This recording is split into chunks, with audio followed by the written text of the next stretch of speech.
main langgar je sebelum buka klinik.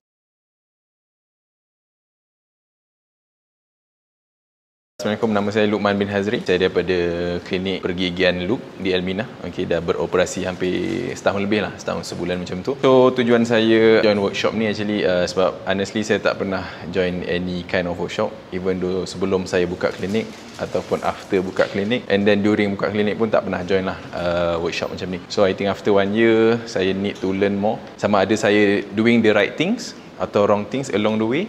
And then at the same time planning nak dapat knowledge lah untuk my clinic punya expansion. Untuk Dr. Arif Fahmi, saya rasa very good in what he's doing lah.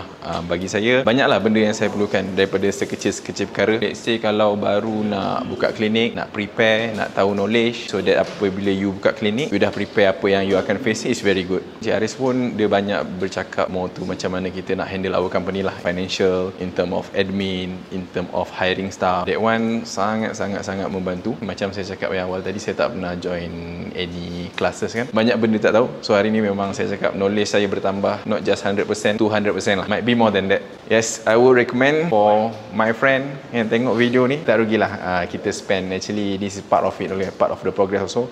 Kalau you spend, you prepare, I think you can execute better. Okay, sebab bila you dah ada plan, macam saya ni tak ada plan sangat, tapi baru nak macam belajar banyak lagi kan. So kalau yang berhajat nak buka klinik ataupun dah buka, actually you can earn and learn so much from this workshop. Okay, so workshop ni overall saya bagi 5 bintang lah. Okay, 5 bintang, sangat bagus. You should join.